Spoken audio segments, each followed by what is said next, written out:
മലപ്പുറം കൂരിയാട് വീണ്ടും ആദ്യം വന്ന പ്രശ്നം അവിടെയാണ്. അവിടെ വീണ്ടും ദേശീയപാത തകർന്നിരിക്കുന്നു എന്ന വിവരമാണ് നമ്മുടെ മുന്നിലേക്ക് വരുന്നത്. മഴ കനക്കുന്ന ഓരോ ദിവസവും ആദ്യത്തെ ഒരു മഴയ്ക്ക് തകർന്ന ദേശീയപാത ഇനി തുടർന്ന് അങ്ങോട്ട് എന്തായിരിക്കും സാഹചര്യം എന്നുള്ളത് നമ്മൾ പരിശോധിക്കേണ്ട ഒരു കാര്യമാണ്. അത് സംബന്ധിച്ച വിവരങ്ങൾ നമ്മുടെ മുന്നിലേക്ക് വന്നുകൊണ്ടേയിരിക്കുകയാണ്. ഇംതിയാസ് കരീം വിവരങ്ങളുമായി നമ്മളോടൊപ്പം ചേരുകയാണ്.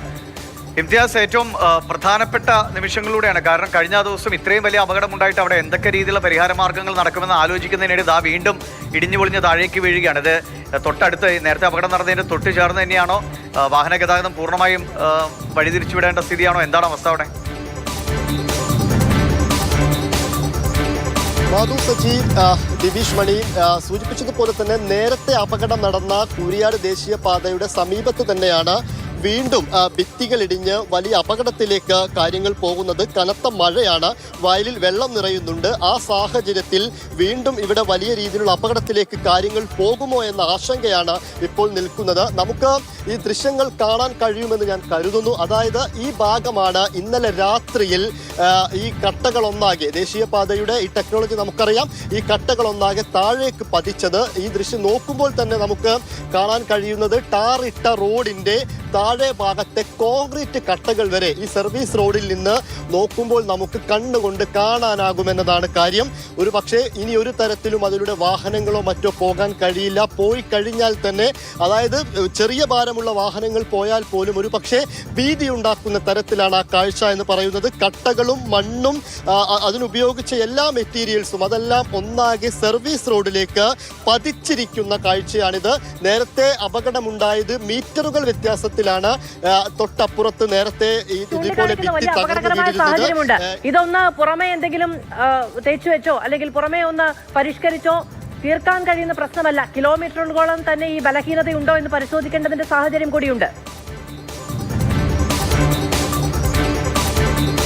തീർച്ചയായിട്ടും ഇന്നലെ അടക്കം ഇവിടെ വിദഗ്ധ സംഘത്തിന്റെ പരിശോധന നടന്നിരുന്നു. നേരത്തെ NHI അധികൃതർ വന്ന്, 3 അംഗ സംഘം വന്ന് പരിശോധന നടത്തിയതാണ്.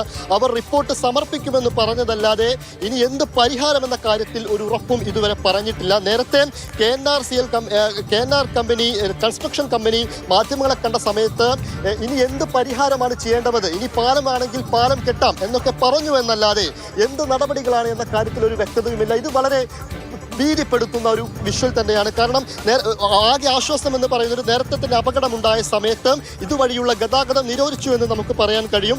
ഇപ്പോൾ നമുക്കൊപ്പം ഒരാൾ കൂടെ ചേരുന്നുണ്ട്. ഇവിടെ ഉണ്ടായിരുന്ന ഒരു PWD ഉദ്യോഗസ്ഥനാണ്. ഇതുമായി ബന്ധപ്പെട്ടതല്ല, പക്ഷെ അദ്ദേഹത്തിന് ഇതിന്റെ കാര്യങ്ങൾ കുറെ കൂടെ അറിയാം.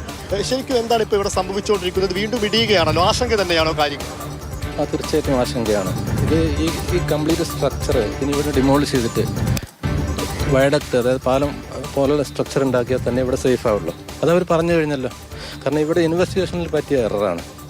കാരണം ഇങ്ങനെയുള്ള പ്രതലങ്ങളിൽ ഇത്രയും വലിയ 12 മീറ്ററും 15 മീറ്ററും വരുന്ന എംബാങ്ക്മെൻറ്റ് കെട്ടിപ്പൊക്കുമ്പം അതിൽ കുറേ IRC സ്പെസിഫിക്കേഷൻസ് ഉണ്ട്.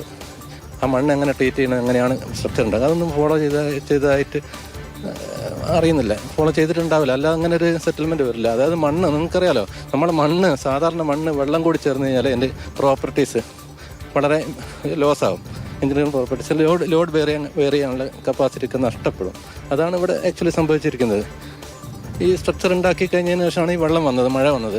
അപ്പം ഓട്ടോമാറ്റിക്കലി വെള്ളം ഇതിൻ്റെ അടിയിൽ കൂടെ കയറി കഴിഞ്ഞാൽ മണ്ണിപ്പോൾ ഇനിയും നീങ്ങി തുടങ്ങി, ബാക്കി ഭാഗങ്ങളും ഇതുപോലെ തകരാൻ സാധ്യത കൂടുന്നതിനനുസരിച്ചിട്ട്, വെള്ളം കൂടുന്നതിനനുസരിച്ച് ഇത് സിങ്ക് ചെയ്ത് പോകും. വെള്ളം കൂടുന്നത് വലിയ പ്രശ്നം തന്നെയാണ്. അപ്പോൾ അവർ ഡിസ്മാൻഡിൽ ചെയ്ത് തുടങ്ങിയല്ലോ. ഇത് ഈ കംപ്ലീറ്റ് സ്ട്രക്ചറും ഇവിടുന്ന് മാറ്റിയിട്ട് പുതിയതായിട്ട് പാലം പൈലടിച്ചിട്ട് പാലം ഉണ്ടാക്കും. ഇവിടെ അവർ പറഞ്ഞു കഴിഞ്ഞു. പാലം ഉണ്ടാക്കുന്ന പ്രതീക്ഷ, അതൊരു പ്രതീക്ഷ മാത്രമാണ്. മധു, സജി, അവർ ഇതിപ്പോൾ എന്ന് നടപ്പിലാവുമെന്ന കാര്യത്തിൽ നമുക്കൊരു ഒന്നും അറിയില്ല. ഈ വിഷ്വൽ നമുക്ക് കാണാം. തൊട്ടിപ്പുറത്ത് വയലാണ്. ഈ വയലിന്റെ കാര്യം നമ്മൾ നേരത്തെയൊക്കെ പറഞ്ഞതാണ്. കനത്ത മഴ പെയ്യുന്ന സാഹചര്യത്തിൽ ഇവിടെ വെള്ളത്തിന്റെ അളവ് കൂടുകയാണ്.